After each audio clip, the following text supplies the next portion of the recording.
Hello and welcome to episode 3 of my knitting, sewing, spinning and associated craft projects podcast. I am on a little bit of a journey to try and reduce my number of whips that I found on the living room floor from a absolutely spine-tingling 21 down to 7 before I cast on any new projects. So I have, as before, I'm going to be going through my items in finished objects, whips, and new yarn / acquisitions, because it's a bit of a weirder category for me than it is for other people. And I think, having a think about it on the way up to set the camera up to film, I am in my least virtuous since I just keep starting, because like there's good and naughty knitting practices. And one of them is like, I finish all of my objects before I start a new one. That's a good virtue. And like, I just have cast-on-itis is a bit vice, and I keep buying yarn that I never use. It's also in the vice category. And I do use lots and lots of yarn, and I do use a lot of my yarn. But we are in a not very many finished objects. Some work on the works in progress without starting anything new. And we have a really big acquisition as well today. So I have, one of these is quite big, and there's been a lot of progress on some other things, so we're like getting close to finished objects for next week. But we have a very measly 2 finished objects, and one of them's quite big, but the other one, mate, is tiny. So we have my hat that I made ages ago, and speaking of like bad virtue, I was intending on giving this to somebody, and I messaged them like a year and a half ago or something really daft and like asked where they were living now, and they sent back a message for like where to send stuff to them, and then I haven't been in contact with them since, because I made this hat. It says Kentucky Fried Cruelty on it. I read This Is Vegan Propaganda by Earthling Ed, and thought that this was quite a fun chapter title. So I made the hat. I didn't make it long enough, so I've extended the brim. And I've done that. I did that on Thursday. I wasn't feeling well, and I needed to go to the doctors, and I'm okay. But I took this with me to the doctor's GP surgery, and now it is still a little bit short, to be honest.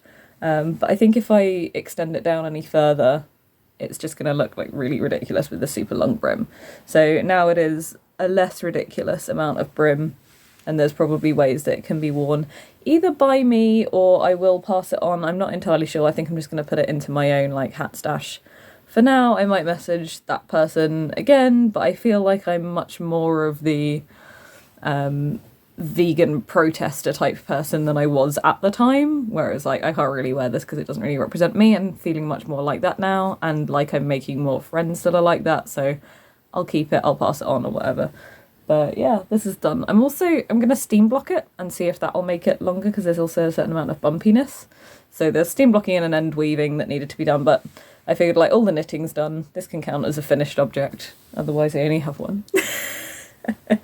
But yeah, I'm kind of like in my head this is finished. So I'm going to block it. And the other one also hasn't been blocked because I didn't want it all laid out wet when I was having people over last night. But now now that I've had party, I can take up that floor space and not worried about people accidentally standing on it or anything.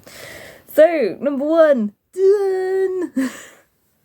Second finished object is my Gansey style jumper. This is one I was working on. I think I said in the last video that I'd done one sleeve, and so I just needed to do the other sleeve, and I've done the other sleeve, so it now has 2, which is cool, because that's how many arms I have. Such a dad.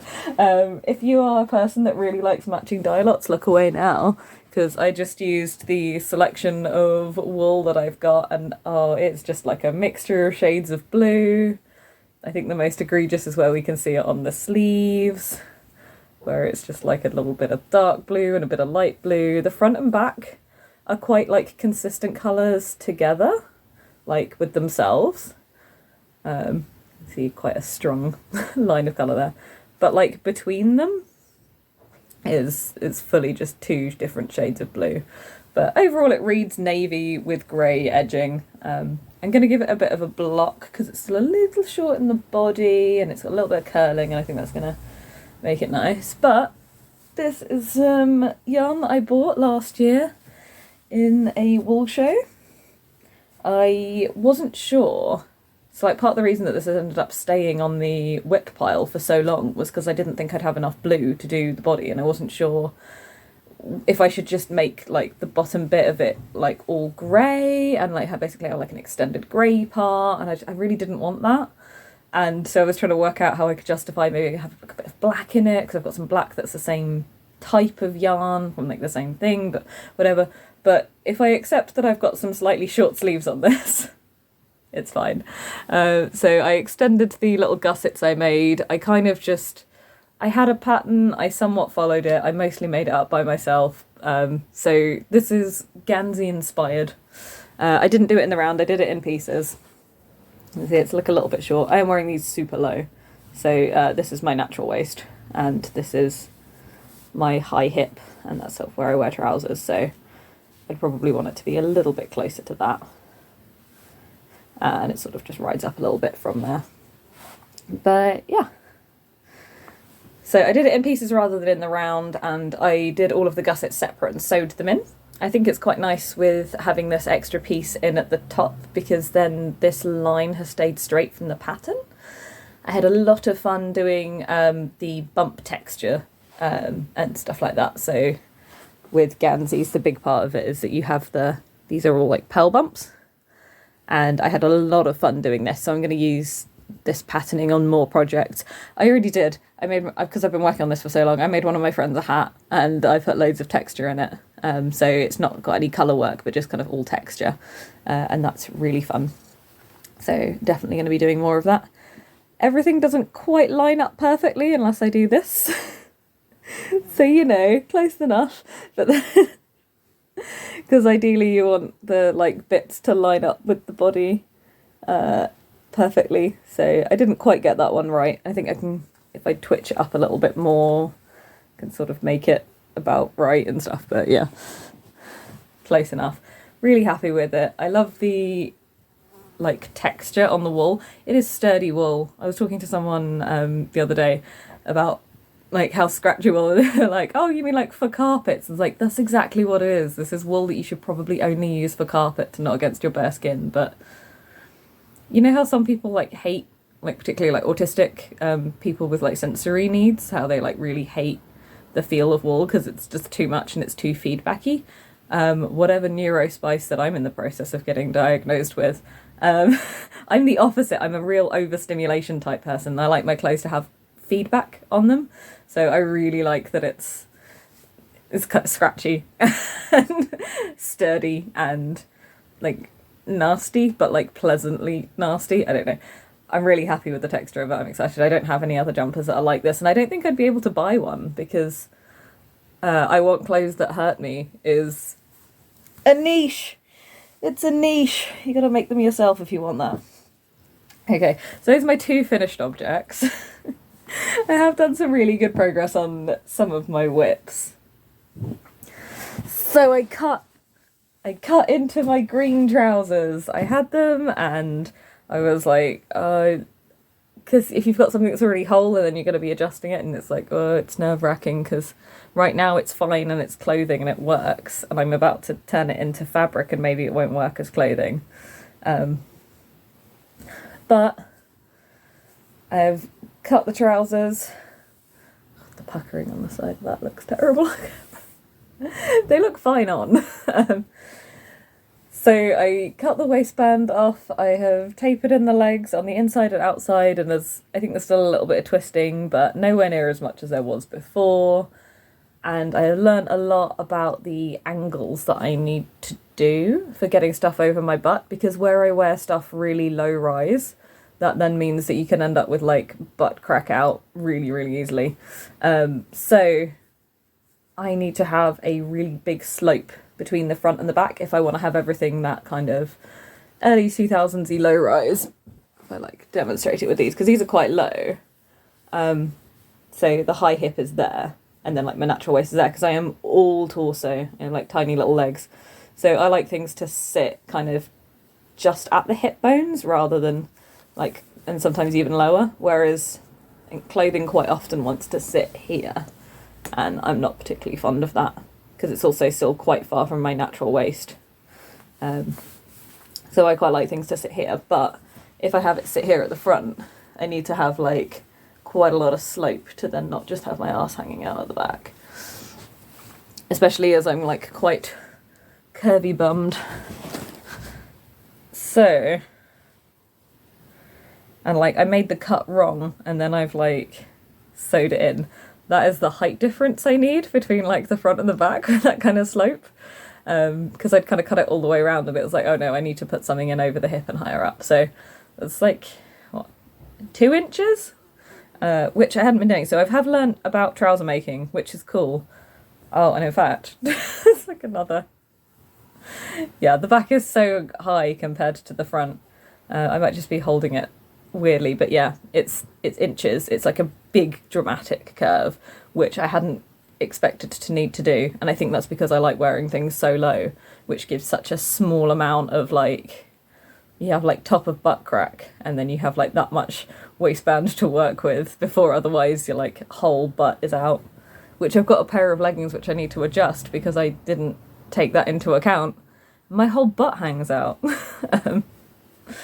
So yeah. So I've cut into that. I haven't finished them, obviously, but I think if I need pockets and I need to put the waistband back on and I need to put the zip in, and I think I'm going to put the zip in the front.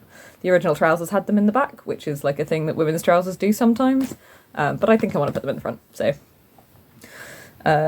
yeah, it is kind of just a process of getting and doing it, I think, at this point now, but I'm not super keen on sewing. I can and I want to, but I don't mojo with it, especially for machine sewing. So I think maybe we're on a hand sewing trousers journey is gonna come up at some point.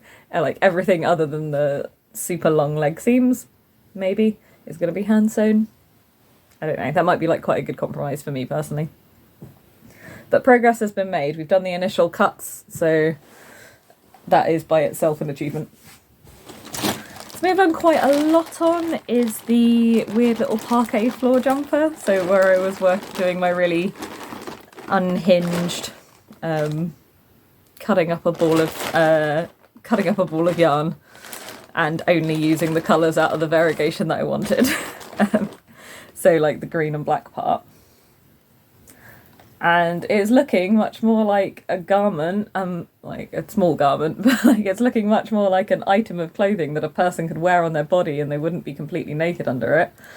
They wouldn't have everything hanging out, than the little pile of strands that it was before. So this is the inside with the visible pink seams, and then like this is the outside because I wanted to make it like reversible. So I've got like a clean side and like a zombie side. This has got very like zombie energy with it, which wasn't what I was initially picturing, so I might have a go at making this again like bigger and the way that I had initially thought about it with sleeves and stuff. But this is quite a fun little proof of concept. So I've done quite a lot of the... I've done a lot of the knitting, I've done a lot of the assembling, and I've done a lot of the like designing for how I want to finish it. So with the exception of this really long seam here, quite a lot of it's together. So this is the front. And then this is the back, which I've still got low. I think I'm going to see if I can make this a little bit more filled in. One of the things that I've done is I've knitted a couple of triangles because I had some of the tiny little bits left and I was like, I'm not going to knit all of them in case I need some for some like edging or something like that. So I'll hold them back and then work out if I'm going to use them all as I go or whatever. And I'm glad I did that because I've made some triangles. When I put it on, I realised that there's like a big step, and this yarn, because it's all stocking stitch, it rolls really, really badly. So if you have it just as a strand, it looks like it's like that wide, but they're all the same size and they're actually like that wide, and that's like a massive difference. So I was like, I need to edge it all. I need to have underarms, underbust, and probably something around the neckline as well, in order to just like flatten it out and make it look like a finished garment, even if it's a little bit punk rock. So this is where we are with it. And I did the triangles under the arm so that then I don't have a big step that I'm trying to do an edging around. which I think is going to be really good. So my intention is to pick up the stitches around the edge. So these are my triangles.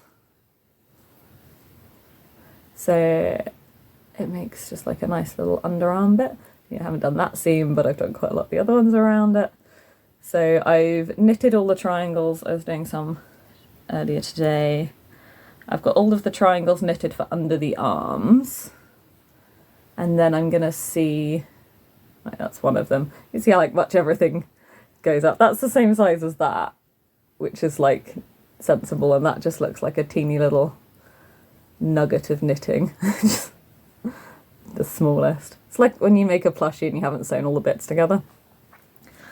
So yeah, making progress with this. I've got a few bits that I haven't pinned in, so I'm sort of putting things together, putting it on, trying it, seeing how it looks, and then kind of going back and forth. So the construction is weird, the process is weird. I'm having a good time with it. I think I'm going to end up with a nice little short thingy. I think it's going to have like a neck around here, some edges. I've done the underbust edging. I found some black yarn in stash. I actually had it like set aside in case I needed extra yarn for my Gansey style jumper, and then I changed the gauge and the design and stuff like that, and it worked, so I didn't need it. So I've got this, which is just plain black, also 100% wool and the same sort of 4-ply sock weight.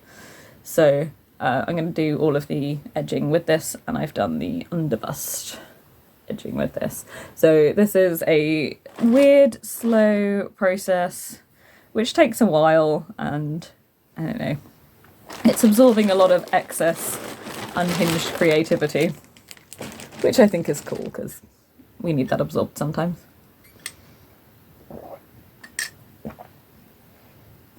And the other thing I've made really good progress on is the grey waterfall cardigan. It's a very easy take out and walk about with it project. It's quite easy to do while I'm reading. It's just super plain knitting back and forth. So I have done both the fronts. I've got one of the pieces is hanging around somewhere. So I've got the front with the 2 stitches on that side, so it's going to hang, and it's a waterfall, so it'll kind of hang like that. I've got the back piece, both fronts. I've cast on one of the sleeves, the other one I got halfway through the cast on, couldn't remember the row count, and then went to bed. So I've got like 10 stitches cast on one needle. This is the other sleeve, so I'm like this far. I've had this as a go out and walk about project. So that's like 2/3 of the sleeve done. I was thinking about shaping it, but I couldn't be bothered. So I'm probably just going to have this as like a plain basic sleeve. So yeah, not too much more to do. Like I did this amount in 2 days or something like that. So I've got quite a lot done in quite a short period of time. It's a big gauge, and it's just arms now, which are that much smaller than like body pieces anyway. So good progress made. Will probably be done soon. There was no procrastination on this, so it's just like, yeah, I'm knitting. I'm always knitting. Something that I hadn't picked up for a long time were my socks project in my old Shein bag from when I used to order fast fashion. So I took this away with me when I had a long train journey, so it got quite a lot done, and then I was staying over at my boss's house for a gig. So I just had this on the sofa, so we were sat like crafting in the evening. I taught her how to do tatting, and now she's a tatting monster. So these are socks I'm doing 2 at a time. I am doing them flat and like doing a seam up the back. They are beyond knees, so if at some point I get really, really bored with doing them and I need to stop and just do some ribbing and end it, I'm at probably where I've got quite long socks already. My intention is to try and make them into tights, so I've still got quite a ways to go, but progress has happened. When did I pick up? So I think I picked up about there-ish, so I've done that much, which is not loads, but not nothing. So from just like there up, and I'm doing kind of whatever cables bring me joy. So yeah, I'm fine when I pick up and start working on it. It's not the worst, but I think at the moment cables aren't bringing me much joy because I haven't done much work with the alpaca skirt, which I'd done some sort of work on before. And I think part of that is because it's cables, and at the moment the cable enthusiasm is just not with me. So I'll keep going with it. I'll pick it back up, I'll put it down. It's fine. It's just kind of sat there as a whip.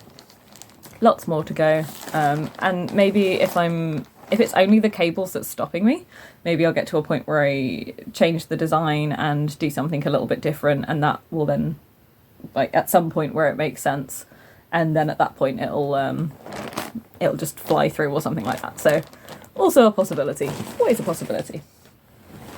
And the other thing I've made some progress on is the nettle processing project. So I kind of just decided in a fit of just I'm done with this, that I had the single, which was on my like little bit of cardboard that I'd spun it, and I was like, I'll just ply it. So I plied that and made like a teeny tiny little nettle skein. Yeah, and then I was thinking, because I've got 2 other grades of fibre in here, or what I've got in here, which is kind of softish fibre but completely unspun. But I've like scraped it, so it's all just kind of in its fibre-y process. I'm thinking I'm going to try and blend this with something. I'm not sure what I want to blend it with, either like a wool or an alpaca or something. I kind of tried to blend it with cotton wool to spin, but that also didn't work out particularly nicely, so something else. At that point I'd kind of got fed up with it, but I've made progress on it. So we've got some that's plied and basically finished. I think I'm going to wash it. I've got this, and then I've got the just completely unscraped, like dried and peeled, and all of the like really big woody bits taken out. And I was kind of trying to do some cordage with it, but again, I think everything is just so like dry from it being over a year old. I probably need to rehydrate it, but I don't know. And I haven't got like the enthusiasm with it. So there is also a possibility that this will just end up composted, which is fine because it's local stinging nettles and that'll be okay. But this is one of those, back in the bag, put it away, I'll think about it again in a minute. And this does mean that, because like that's it for the whip progress as well. It's been a not very virtuous couple of weeks. So for like totals on whips for where I'm at, I had 21 at the start. I've had 10 objects that I finished, 1 object that I've frogged, and taking into account everything that I've touched since the start of it, I now have 4 projects which I haven't touched. So out of the 21, I have worked on 17, which I think is pretty good. And also I was thinking about it, looking at the numbers, like this is 6 weeks worth of work because I've done project every 2 weeks. In fact, is it less? It's less. This is 4 weeks worth of work. So while it does seem incredibly unhinged to have 21 half-finished crochet project, like knitting, sewing, crochet projects, like on the floor, in 4 weeks I have finished 10 of them. So 10 projects in 4 weeks is like, you know, that's not bad, and like it doesn't mean that I have to provide a lot of focus for a long time to get myself out of what is truly a crazy and unhinged situation. So I'm feeling a little bit better about my like virtue shame crafting situation, because that's something of like how like people talk about like how big their stash is, how many whips they've got going and things like that, and it's like, well, if you've got a stash of 10 balls of yarn and you only use 1 a year, that's 10 years worth of yarn. But if you've got 50 balls of yarn and you use 10 a month, that's only 5 months worth. So it's kind of part of that maybe in the same way as people think about their stash as being like, you know, it needs to be proportionate to what you use. Maybe I think need to have my whips as proportionate to how much stuff that I finish. So it's been quite nice to have this focus. And I have learned, and I think that's a big thing about doing a challenge like this, is that you learn, and you learn things about like what you've done in a way that you don't necessarily reflect on normally. But for me, this has been that's been quite helpful to know that actually, even if I've got a big pile of whips, because I'm always finishing stuff, it's probably okay. So, new yarn. It's big. New yarn and general acquisitions because I've got some new tools as well. I spun this. I was expecting it to not be that nice, and I've finished it, and it looks really pretty. This is wool with other stuff that was on my drum carder because I didn't clean it well and I couldn't be bothered to pick it out. So this is wool with a mixture of alpaca and some of my like Tour de Fleece red that I was spinning of like mystery fibre.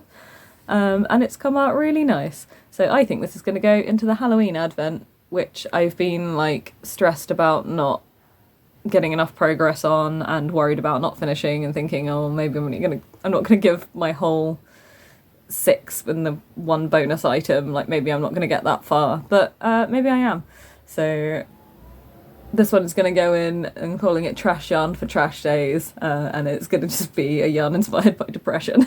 But actually, even if you're depressed, and which I have been as well, even if you're depressed and your yarn is all trashy and whatever, it might actually still come out looking really pretty. So depression yarn has been spun. And I went to a wool show on Friday. So I have all of my mad acquisitions from that. Went to a natural dyeing workshop, and these are all unwound because I took them off the drying rack for this. I think I want to leave them on there for a little bit longer as well. I wanted to learn how to dye yarn. I was struggling a little bit with the idea of like natural dyeing with it, and it's like I don't know what's stopping me. And I think I've worked it out. The thing is, I have so many... a big thing about natural dyeing, which I think a lot of people think is part of the appeal, is that you don't really know what you're going to get until you look at it. And one of the things that's kind of therefore stopping me a little bit is there are so many colours I don't like, and I don't want to spend ages like faffing around dyeing yarn because like sometimes you have to let it sit for like hours, gently heating and making sure it's not going too hot, and like to come out with something that's like a pastel yellow, for me that would be a disappointment. So I think that's one of the things that's kind of been stopping me. It's unpredictable, and there are a lot of outcomes which would be quite disappointing to me. However, there is a thing you can use called an iron modifier. So you can use like iron compounds either as like sulfate, or I'm going to try and do a little bit with it and stuff, and that's called a depressant, and it basically makes everything look more grey. So I'm kind of thinking if I can get stuff to... maybe not with the pastels, maybe that'll just become like gift yarn. And Bestie loves colours, loves yellow, loves all the colours I hate, so we are like covered for that. But I'm thinking as long as I can get like a depth of colour, I can then probably make it moodier, is the way they were describing it. It's like more depressed, more moody, more grey and dark. So there's a possibility with that. But these are the skeins that we made as part of the workshop. They're 20 grams each. So this is made with weld, madder, onion skins, walnut, and modified with that iron modifier. This is Saxony blue, which is based off indigo, and oh, what was the green? Weld, but with a copper modifier, so it made it green. And yeah, so this is like the big sort of rainbow. This is fun. This is fun to have as a rainbow, and I may well combine it all into a project. If I were to make things, this is the only colour out of this which is just like, yeah, this is a good colour, and even then this is still a little bit more brown based than I like.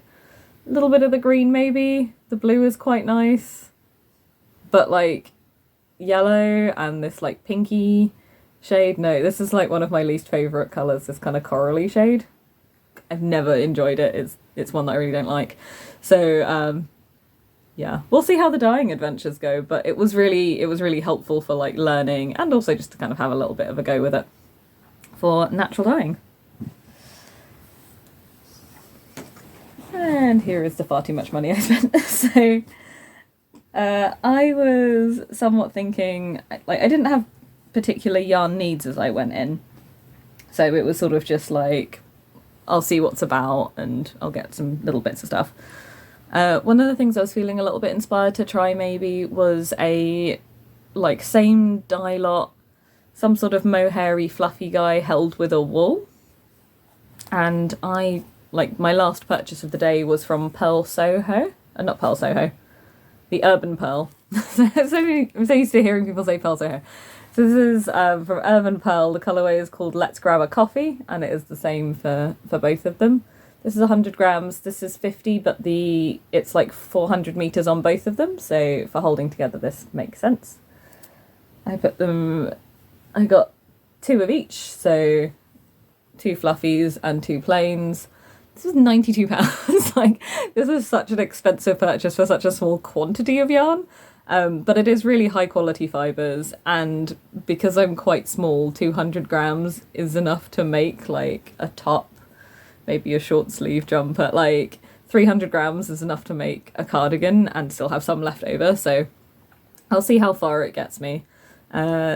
The kind of wool is silky single, so it's 70% merino, 30% silk, so I think that's an extra part of it, and the lacy bit is 64% mohair, 36% silk, so it is a very kind of luxury fibre. It's merino wool, silk and mohair, so it's expensive. I'm not going to be doing this all the time, but I thought I'll do it once. It'll be nice and fun, and as long as I'm not spending this much on every project, I'll be okay. Considering so much of this is just like yarn I found in a bin, stuff that I spun myself from stuff I found in a bin. We went and saw Yarntings, who are somebody that we really liked. We went to the Southern Wool show last year, and then this year we went to Unravel Autumn, which was in Farnham, so kind of South London, Surrey area, as opposed to last year was in Newbury. And we met Yarntings, and Bestie like fell in love. So got this, which is 50-50 yak and silk, and there were 2 colours, and I could not decide, and I ended up getting both. And like, yeah, obviously this was the most expensive stall that we went to because I got so much from her, but like really good value for money, like amount of stuff. So 50-50 yak and silk. The drape is delicious. It's very like alpaca but better. So don't know what projects you're going in, but you're great. I got some of the 100% merino in whatever shade this is, that the label had fallen off. This was one of the Yarntings ones. This feels very much like a good representation of some of the colours and the way that she uses colours with her dyeing. So this kind of black with bits of like the pinks and oranges and stuff. So I thought that would be a fun one to use. I got some of her fibre as well. So I got this one, which is BFL and silk in like a green, because I like green at the moment, and I thought like the silk texture looks like it's quite fun because it's a little bit of a wibbly silk as opposed to being super like compact and little tufts, which I've had in braids before, which has been annoying to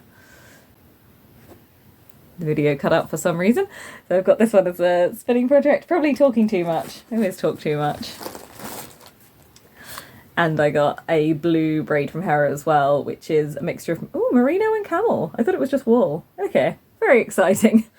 Hand-dyed braid from Yarntings. And I got 2 of her bats. There's this one which I was eyeing up, which is this nice mixture of purples and then also some of the like yellowy golds and pinks and stuff in it. I just thought that's fun, and so I suspect that this is like a mixture of silk and wool. I don't know. I kind of like the mystery of a bat, and I like how it feels as well when you're spinning from a bat. And one of these like black with little bits of other like bright colours. It's got that real like disco party vibe about it. I think this is called Midnight Mass. So it's not supposed to be a disco party, but that's the vibe that I get from it. And there's something weirdly nostalgic about it. And I think that was everything from Yarntings. Bestie wanted to look around everywhere, and I didn't want to go around everywhere. I wanted to spend some more time finishing my lunch before we went off to our workshop. So I gave her some money and I said, if you're going to go around, you're going to go and shop, like, here's 20 quid. If you want to buy some stuff for me, here's some money to do that with. If you don't find anything, don't worry, just give me cash back, or if you only spend a tenner or whatever. And she came back with this really lovely fat skein of 100% Latvian sheep in like an Aran weight. That's not an Aran weight. But like this really big one, it's 420 meters, it's 100 grams.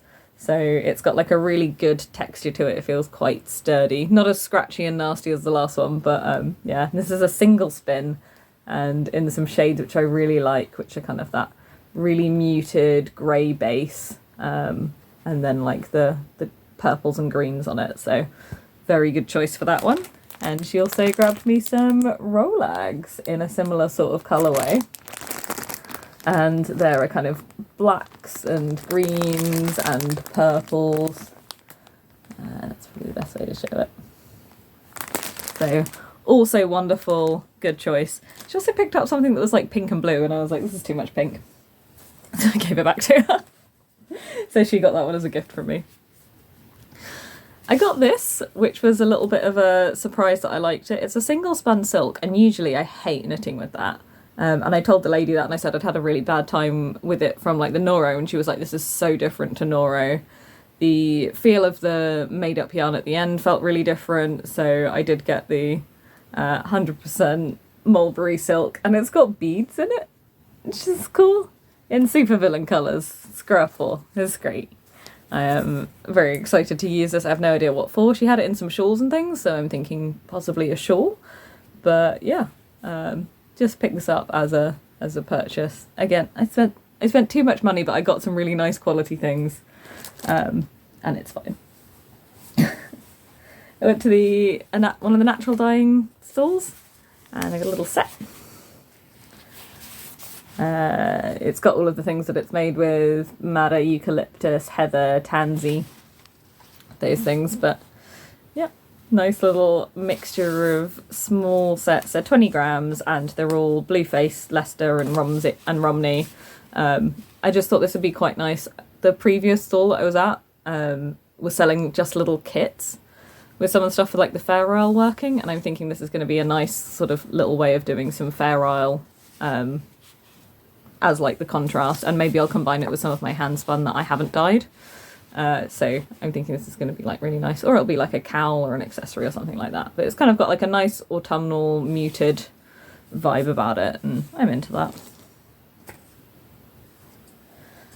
Got some Romney Hebridean from Gullet Farm, which, yeah, it's just really nice. I got the two so that they could contrast against each other. I'm thinking I might do some sort of colour work thing.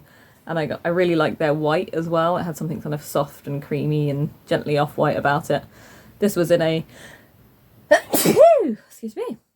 This was in a little, like, £5 mystery. We can't remember what it is. We don't know how much weight it is. It's just spun, and I really like that. So, yeah, I got like just a little bit of white because I really liked it. And then the two greys with it. I saw a woman wearing a very beautiful jacket and she went, thank you, I'm selling the pattern, so I bought it. She was like, oh, we're doing kits for it, and they're like £130 each, which like fair but also like expensive. But she said she'd do the pattern for me for £8. So that's this. This is from Middle Campscott Farm, and it's this jacket pattern. I really like the idea of making a hand spun wool coat and having that as like a long-term kind of pattern. And I'm thinking that this is going to be the pattern to do it in. In Killing Eve, the Fiona Shaw's character, Caroline, has this really cool jacket with what looks like tree branches. So I think I'm going to need to design a kind of colour work chart on it, but then I can do it in like the either black and grey or black and white like she has. But I really like that as a pattern when it's knitted into things, and I'm thinking that that'll be like knitted and then maybe it'll felt a little bit and make something that's got like a real thick sturdiness to it. So that's going to be what this is, and I'm going to use this pattern for it because I really liked it. It had a really good structure, and that's the thing that I want out of it, and I couldn't find the pattern for it. So that. And I also grabbed a book on mosaic knitting and crochet. I tried mosaic knitting before. I could not work it out. I'm hoping that the book will help. And also the woman said that I could message her on her Instagram and be like, oh, it's stuck, I can't work it out. So yeah, and it came with some free extra patterns. She said, do you want knitting or crochet? And I went, I don't know, because it was getting right towards the end of the day and it was like, So she was like, do you want both? I'm like, yeah, I do. So I got some bonus free things and it's just like a project bag. So I'm gonna have some fun with that. And I got them to sign it to me and my bestie because we know that it's gonna be in both of our stashes forever. We are two people with one stash. So that's everything that I bought there. And then yesterday, while I was at an art class that I was doing life modelling for, freaking one of the women there is a spinner. And she was like, I've got a Turkish spindle, do you want it? And she was like, I've gone through all of my spinning stuff. I'm excited to give it to somebody new that's gonna like use it all. Do you want it? And she turned up with this massive bag of stuff. I didn't even take everything because there was some stuff that was just like, I don't need that. And like these quite cool little holders and stuff for spindles, which I thought was really nice because I haven't got anything like that. And I love old lady hauls. I love when you just get something from somebody and it's like, oh, my grandma passed away and we found this in her house, do you want it? I love that because it's still like, I'm going to keep loving it. I'll keep using it. It won't go to waste at all. So really exciting mixture of spindles in here. We have this one, which I think is going to be like a good support spindle. So that's fun. It doesn't have a tip, so something I find quite challenging, but it's got this kind of Russian sort of base to it and a really pretty bell shape. Looking forward to trying that. And it looks like a walnut wood. It might be. It might not be. Who knows? This one that's got a square whirl on it and a cup, like a sort of cup hook shaped hook, but it's square.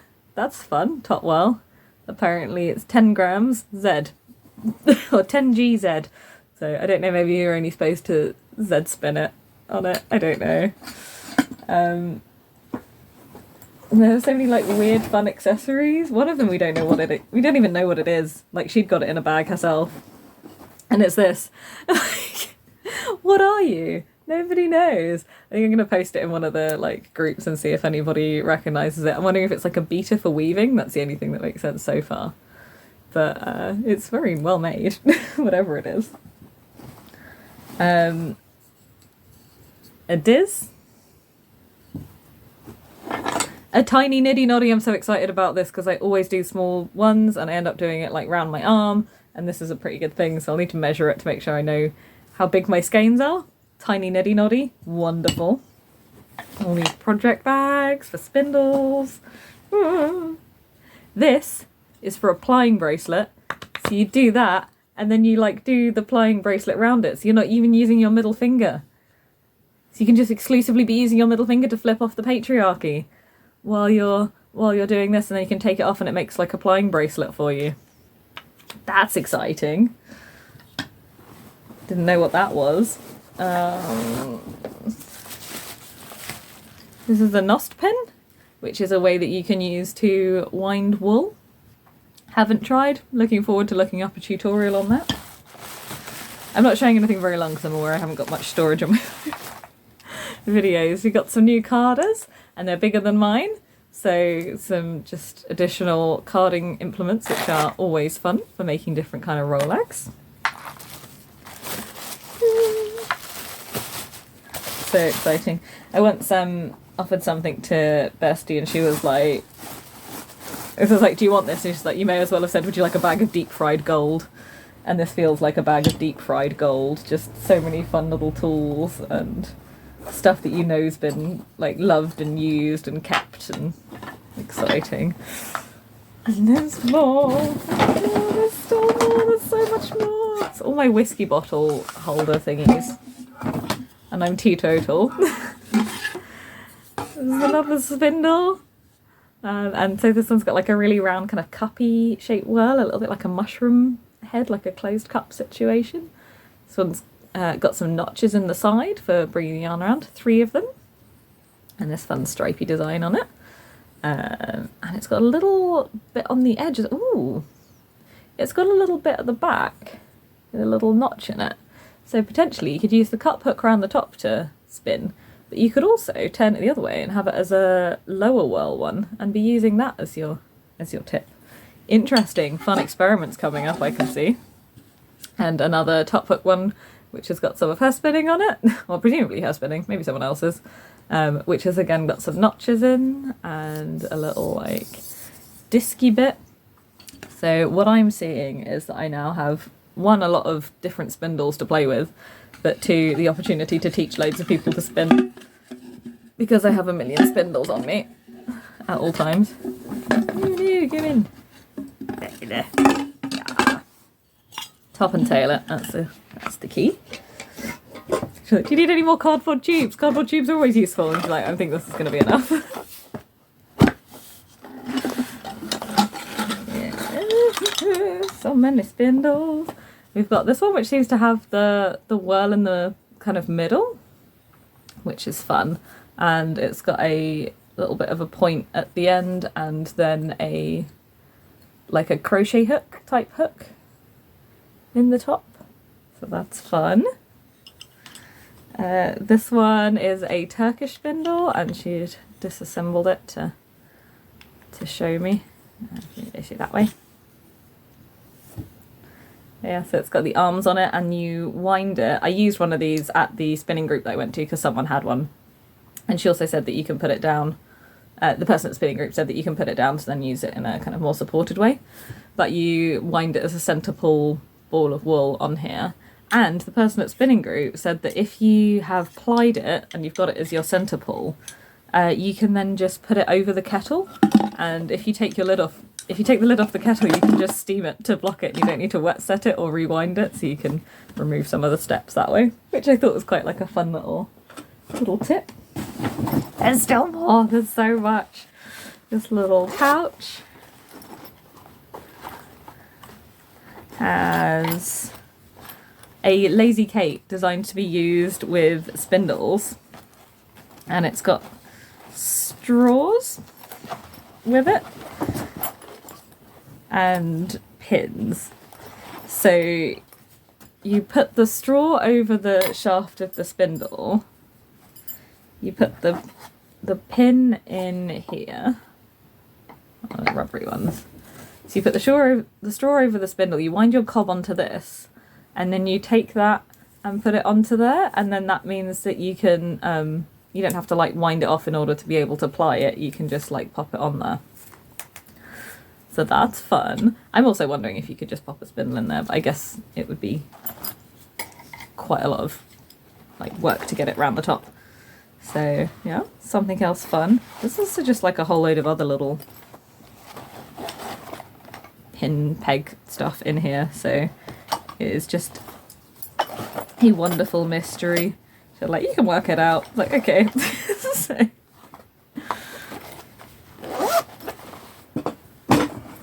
she has a horizontal lazy Kate, which has some of whatever this super fine spin is, which is nice. It's nice to have like a proper lazy Kate available as well as just the little ones that I'd been using. So that's fun. Take it out, you put it on there, and you can use that for plying.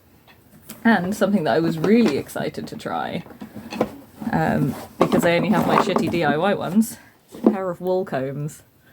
So I'm looking forward to trying combing some wool and seeing what the prep from that's like to make the bird's nest. Then be able to spin. So these are some lower wool combs. So yeah, loads of acquisitions this week. Thank you for checking in if you've watched, and I will continue working through my massive pile of whips. I have 4 that I've not touched. 3 of them are sewing projects and 1 of them is a design project, and if that doesn't tell you everything about my preferences for crafting, I will get stuff finished. We are getting very close. We are only on episode 3. Wait, what do you reckon? Episode 4. Next time I check in, are we going to be hitting that only 7 works in progress? Probably not.